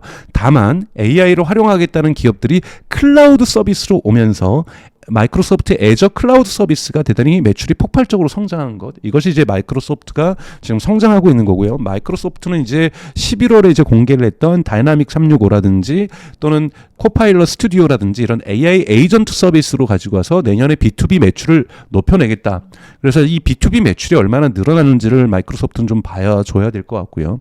메타 같은 경우에는 저는 대단히 좋게 보는 기업입니다. 그러니까 메타는 과거에는 개인정보 이슈가 있게끔 개인정보를 가지고서 이 사람이 뭘 좋아하니까 여기다 광고를 뭘 노출해줘야지, 이런 식으로 개인정보 데이터를 가지고서 광고를 노출했다라면 요즘은 AI를 활용해서 광고의 효율성들을 대단히 높여내면서 개인정보를 확보하기 위한 비용들이 줄어들고 AI를 통해서 매출을 만들어내면서 수익률이 대단히 좋아지고 있고 매출도 크게 늘고 있어요. 그리고 라마라고 하는 오픈 AI를 만들면서 이쪽 AI에 대한 생태계를 잘 만들어가고 있고, 또 이 AI를 결합한 과거에는 메타버스니 뭐니 해서 전 진짜 메타버스 할 때 페이스북 미워했거든요. 근데 가면서 지금 오큘러스가 아니라 레이방하고 같이 이 AI 글래스를 만들면서 대단히 우호적인 평가를 받고 있고, 또 오리온이라고 하는 개발자들만 볼 수 있는 이런 제품을 만들었는데 AI 글래스라고 하죠. AI 안경. 이런 부분들 충분히 2025년에는 상용화할 수 있는 단계까지 저는 갈 수 있다고 보고 있습니다. 그래서 대단히 메타는 장기적인 전망이 되게 좋다고 볼 수가 있고요. 그리고 뭐 아마존도 마찬가지죠. 아마존은 이번에 노바라고 하는 거대 언어 모델을 스스로 자체 처음으로 만들었고, 또 엔스로피 클로드라는 서비스라는 곳에 투자도 했고, 또 하나는 자체 AI 칩, 즉 엔비디아로부터 좀 독립하기 위해서 엔비디아 H100하고 결코 퍼포먼스가 뒤지지 않는 자체 칩을 TSMC를 통해서 생산에 들어간 상태입니다. 이걸 들어간 상태고, 또 하나는 뭐 이종 간의 GPU는 만약에 어떤 특정 거대 언어 모델을 할 때 똑같이 엔비디아 H100이 있어야 돼요. 여기다가 블랙엘은 블랙엘끼리 학습시키고 H100은 H100에 학습시키지 블랙엘 반 섞고 H100 반 섞고 이렇게가 잘 안 됐거든요. 근데 이 부분을 해결할 수 있는 이종 서로 다른 GPU를 연결하고 AI 칩을 연결해서도 거대 언어 모델을 학습할 수 있는 데이터 센터의 연결망들을 구축을 해놨습니다. 이번에 그러니까 이렇게 하면서 되게 내실 있게 다져가면서 버티컬하게 수직 통합을 하면서 칩에서부터 데이터 센터와 언어 모델까지 다 갖추게 되고, 또 이번에 헐리데이 시즌 때, 즉 블랙 프라이데이라든지 사이버 뭐 먼데이라든지 이럴 때 크리스마스 이 시즌에 루퍼스라고 하는 쇼핑 에이전트를 갖다가 아마존에 붙였고, 이것이 되게 반응이 좋고 매출에 기여를 하고 있어요. 이렇게 되면서 전방위적으로 아마존은 지금 잘하고 있다고 볼 수가 있고요. 구글 같은 경우에는 지금 이건 조금은 기대치에 의한 성장이죠. 양자 컴퓨터 칩, 아직 갈 길은 멀지만 그래도 물리적인 형태로 칩을 만들었다는 것이 대단한 거니까 여기에 대한 호평가를 받고 있고, 또 제미나이 2.0이 나오면서 오픈 AI를 이기고 있는 거 아니냐라고는 이런 호평가들이 나오면서 주가가 빠르게 상승을 하고 있습니다만, 구글은 또한 위협 또한 있습니다. AI 검색이라는 것, 한국에서도 12월 말부터 중순부터 시작을 하고 있는데, AI 오버비스라고 해서 AI 검색이죠. 이럴 경우에는 검색 광고가 줄어들 수 있다라는 부분들, 이런 부분들에서 구글은 그럼에도 불구하고 AI 검색이, 네이버도 내년에는 AI 브리핑이라고 하는 AI 검색 서비스를 시작을 하죠. AI 검색 시장이 이제 성장하면 성장할수록 카니발리제이션 효과가 있기 때문에 전통적인 검색 광고 시장이 조금은 축소될 수 있다는 우려들이 분명하게 존재하고 있어요. 그래서 구글은 그 우려가 분명하게 존재하고 있다. 그리고 데스크탑 내에서의 즉 스마트폰은 아니지만 데스크탑 내에서 이제 여러분들의 PC, 노트북 이런 데서는 구글의 점유율이 조금씩 해서 경향적으로 지속적으로 빠지고 있는 것, 이건 조금 우려할 부분이라고 보고 있고요. 또 하나 보는 것은 미국에서는 틱톡이 저는 불허되지 않을 거라 보고 있어요. 트럼프가 그것을 자기는 틱톡 대통령이라고 하면서 허가해줄 가능성이 높다고 보는데요. 틱톡이 여러분들은 한국에서는 잘 모르시겠지만 틱톡 사용률은 미국에서는 대단히 높습니다. 근데 미국에서 2024년에 경이로운 어떠한 변화라는 것은 틱톡 샵이 엄청나게 잘 됐어요. 틱톡 샵, 즉 틱톡에서 물건 파는 건데 사람들이 정말 많이 사고 틱톡 이용자 중에 50%가 그 구매를 했고 그리고 90%가 재구매 의사를 밝히고 있거든요. 틱톡 샵이 잘 된다라는 것은 아마존이 또 잘 되고 틱톡이 잘 된다라는 것은 한국처럼 네이버 샵을 안 갖고 있기 때문에 네이버 쇼핑을 안 갖고 있기 때문에 구글에게는 이러한 프로덕트 서치라고 하죠. 제품 검색 시장이 계속해서 구글에서 빠져나가게 됩니다. 이렇게 되면서 구글은 여러분 아무리 그래도 전체 매출의 80%가 검색 광고에서 발생하고 있어요. 그렇기 때문에 검색 광고는 구글의 매출에 있어 절대적인 비율을 차지하고 있는데 이 절대적인 비율을 차지하고 있는 검색 광고 시장이 위축되고 있다는 부분에서 구글은 조금의 위험성은 분명하게 존재하고 있습니다. 하지만 기술 투자를 너무나도 잘하고 있기 때문에 지금 웨이모, 지금 자율주행에서도 앞서가고 있고 양자칩에서도 앞서가고 있고 제미나이 2.0이 나오면서 AI 챗봇에서도 대단히 앞서가고 있는 등 구글이 기술력에 있어서는 대단히 앞서가고 있지만 자체의 메인 비즈니스 모델 자체가 다양하게 공격받고 있는 것을 함께 보셔야 된다고 저는 말씀을 좀 드리고 싶습니다. 그래서 이 마이크로소프트, 아마존, 구글, 메타를 좀 말씀을 드릴 수 있을 것 같고요. 이러한 지형이 기본적인 큰 AI 지형이라고 볼 수 있고요. 두 번째는 2025년에 여러분 보셔야 될 것은 자율주행이 올해 드디어 이제 겨울이 끝나고 봄이 왔다고 얘기를 하고 있어요. 그래서 웨이모가 대표적으로 처음으로 상용 서비스를 2024년에 시작을 했고 이 부분을 내년에 도쿄까지 확장하겠다라는 계획을 갖고 있기 때문에 그리고 중국도 되게 서두르고 있고요. 그리고 테슬라도 서두르고 있기 때문에 이런 자율주행 부분에서 매출이 나온다면 이것이 AI의 투자 효과라고 볼 수도 있다고 얘기할 수가 있는 거고요. 또 하나는 AI 로봇이죠. 옵티머스처럼 중국도 그렇고 지금 엔비디아도 AI 로봇, 휴머노이드 로봇에 엄청난 돈들을 투자를 하고 있습니다. 이 부분들이 조금 지금은 R&D 차원에서 테스트 차원에서 이루어지고 있다라면 판매 가능한 수준으로 2025년 하반기 정도에 이것이 나온다라면 AI 거품 논쟁은 불식시킬 수가 있다라는 거고요. 이런 부분에서도 엔비디아도 새로운 국면으로 들어갈 수가 있게 될 수 있고요. 그래서 이런 AI 부분에서 어떤 새로운 비즈니스 모델들, 새로운 서비스들이 등장할 가능성들이 2025년에 많기 때문에 그런 부분들을 2025년 좀 보시면서 주목하시면 되지 않을까 생각이 듭니다. 혹시 이런 AI 관련 기업들 중에서 이렇게 아직은 많이 알려져 있지 않지만 앞으로 폭발적으로 이렇게 성장할 만한 그런 기업들 저희가 좀 눈여겨보면 좋은 기업들도 있을까요? 팔란티어. 팔란티어는 AI 데이터 기업이죠. 데이터 AI 기업이라고 볼 수 있죠. 우선 거기는 이제 온톨로지를 대단히 잘하는 기업이고 온톨로지는 쉽게 말해서 개별적으로 떨어져 있는 데이터의 관계 설정을 잘해서 이 데이터의 의미를 잘 파악하게 하는 겁니다. 그래서 그것도 의미도 그냥 일반적인 의미가 아니라 내가 이 데이터를 사용하려고 하는 목적에 맞는 의미 부여를 만들어내면서 불명확한 데이터들 속에서 명확함을 뽑아내는 거고 그걸 통해서 군사 작전이라든지 또는 뭐 금융 사기라든지 또는 기업의 경영 결정이라든지 이런 부분들을 해내면서 지금 폭풍 성장을 하고 있는 거죠. 지금 사실은 올해 벌써 300%가 넘게 올랐으니까 2024년 대단히 아마 엔비디아보다 조금 더 많이 올랐을 거예요. 대단히 폭풍 성장을 하고 있는 팔란티어. 물론 팔란티어 같은 경우에는 매출 대비 주가의 가격이라든지 수익 대비 주가의 가격이 지나치게 고평가되어 있다라는 부정적인 견해들도 분명히 존재합니다만 그래도 팔란티어는 이제 주목해 봐야 될 기업들인 거고요. 이런 부분들 그다음에 이제 뭐 로켓랩이라고 해서 전체적으로 이제 트럼프 정부 시기에 우주 산업에 대한 어떤 기대치 그래서 재활용 가능한 우주선을 발사할 수 있는 기업들 이것이 대표적으로 로켓랩이죠. 이런 기업들에 대한 관심들도 존재하고 있고요. 사실은 뭐 떨어지고 있는 나이키나 스타벅스를 대신할 수 있는 새로운 어떠한 소비재 트렌드들의 어떠한 등장들 이런 것들도 뭐 관심 있게 보는 분들도 계시고요. 사실은 미국 주식은 매일매일 보면 볼수록 다양한 주식들이 존재하고 있기 때문에 저는 많이 여러분들은 미국 주식에 대해서 폭넓게 좀 보시면 좋을 것 같은데요.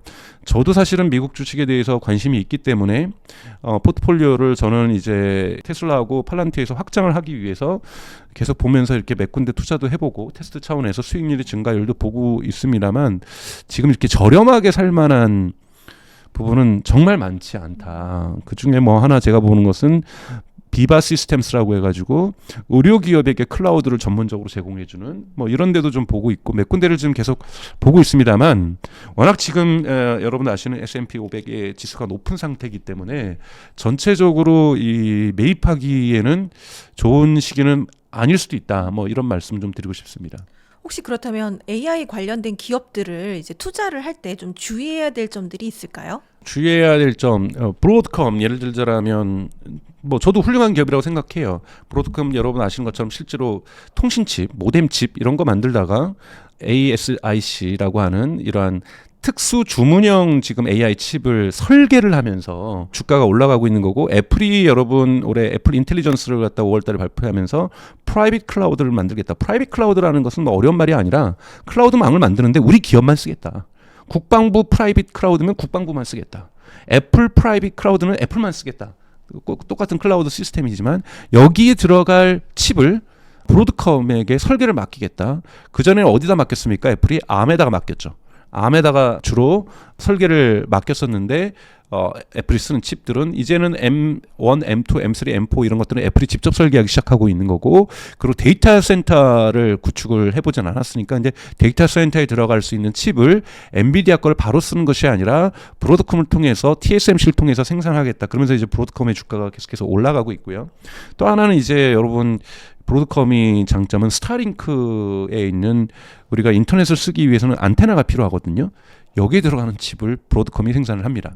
그래서 스타링크가 확산되면 확산될수록 브로드컴의 매출은 대단히 다양하게 들어가고 있는 거고요. 또 하나는 브로드컴 같은 경우에는 VM웨어라고 하는 기업을 인수를 했죠. 그래서 클라우드망에 있는 망을 운영하기 위한 데이터 센터를 운영하기 위한 소프트웨어도 브로드컴이 또 만들고 있거든요. 그래서 그런 부분에서 되게 미래지향적인 이 사업 포트폴리오를 많이 갖고 있다 보니 지금 주가가 많이 오르고 있다라고 볼 수가 있어요.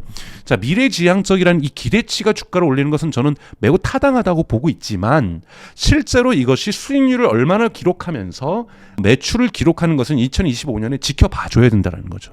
지켜보면서 실제로 애플의 계약을 따내서 TSMC가 생산에 들어가서 수익률이 또 엔비디아처럼 80%가 나오더라 하드웨어에서 이런 것들이 막 찍혀줘야 브로드컴은 뭐 100% 200% 이렇게 성장을 하겠죠. 그러니까 주가가. 그러나 아직까지는 애플의 계약을 따내는 건데 이것이 TSMC가 얼마나 우선순위를 가져주면서 생산을 해줄 건지 그 생산을 해주면서 여기에서 수익률이 어떻게 될 건지는 아직 나오지 않았다. 그리고 스타링크 같은 경우에는 사실은 추구하는 게 두 가지가 있어요. 스타링크는 지금 원래 피자만한 판에서 더욱더 작아진 A4 용지만한 판으로 안테나가 작아졌는데 스타링크의 궁극적인 목표는 스마트폰에 들어가는 모뎀 칩을 브로드컴을 통해서 만드는 거거든요. 그러면 이 부분이 만들어진다고 한다면 이제 스타링크가 스마트폰에서 된다든지 이렇게 했을 경우에는 시장이 더욱더 커지겠죠. 왜냐하면 애플은 또 한편에는 되게 경쟁과 협업을 브로드컴하고 하고 있어요. 즉 데이터 센터에 들어갈 AI 칩은 브로드컴에게 주문을 하겠다라고 얘기를 하면서도 애플이 모뎀은 아직도 여러분 아이폰에 들어간 모뎀은 다 브로드컴의 칩을 쓰고 있는데 앞으로 아이폰 17부터는 잘하면 애플이 만든 모뎀이 들어갈 수도 있어요. 이러면 또 브로드컴에는 엄청난 타격이거든요. 그래서 이러한 부분들을 다 같이 보시면서 브로드컴의 펀더멘탈 함께 보실 필요는 있다고 좀 말씀을 좀 드리고 싶습니다. 사실 많은 글로벌 기업들이 뭐 투자와 개발을 많이 하고 있는 반면에 우리 생활에서는 실제로 뭐가 많이 달라졌다 이게 체감하기가 어려운데요. 이렇게 AI 산업이 발전됨에 따라서 우리 생활에서 가장 크게 변화를 느낄 수 있는 부분은 뭐가 있을까요? 우선 저는 여러분 스마트폰 처음으로 기억을 돌려보시면 스마트폰에서 이제 게임 되는 게 되게 좋으셨을 거고 두 번째 광풍을 일으켰던 서비스가 또는 사실상 첫 번째는 뭡니까 여러분? 카카오톡이에요. 제일 먼저 새로운 기기에서는 커뮤니케이션이 바뀝니다. 커뮤니케이션이 바뀌고 있고요.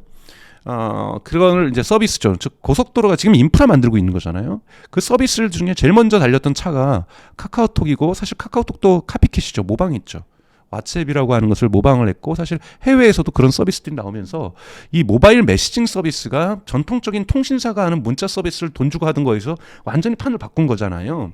AI도 지금 AI 컴파니언이라고 하는 AI 친구, AI 동무라는 서비스가 지금 북미 지역에서 난리가 났습니다. 북미 지역과 유럽에서도 난리가 났고 한국에서도 최근에 리튼이라는 업체에서 11월부터 유료화를 진행했는데 한 달 매출이 11억이 나왔어요. 그래서 나오면서 하는데 정말로 AI 컴파니언 서비스가 폭발적으로 2025년에 증가할 겁니다. 근데 처음에는 이것이 10대, 20대만 썼는데요. 미국 같은 경우에는요. 60대도 쓰고 있습니다. 그래서 10대, 20대, 30대, 40대, 50대, 60대 그리고 여성, 남성 결혼을 했건 안 했건 다 쓰고 있기 시작하거든요. 정말 대중적인 서비스로 AI 컴파니언 서비스가 갖고 있는 거예요.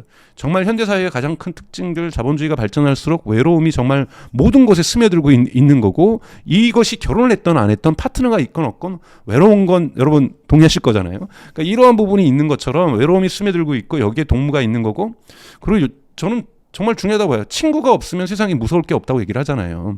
근데 이 친구를 잃어가는 것이 나이가 들면서 나타나는 현상이라고 한다면 AI 동무가 나타나면서 이 친구가 필요하다라면 삼성전자 연락해서 우리 집 에어컨이 고장났는데 방문기사 일정도 짜주고 그러니까 저하고의 대화만이 아니라 이런 식의 어떠한 국면으로 지금 가는 서비스들이 대단히 무르익고 있고 여기에서 현금화가 지금 이루어지기 시작하고 있다는 것. 그래서 앞다투어 지금 북미에서는 경쟁이 불붙고 있다는 것. 그래서 아마 2025년 여러분들이 챗봇이 아니라 AI 친구도 제가 이름을 정해주고 이름도 정해줘야 됩니다. 그래야 뭐 이런 유치한 시지만 유치하라고 얘기하면 안 되죠.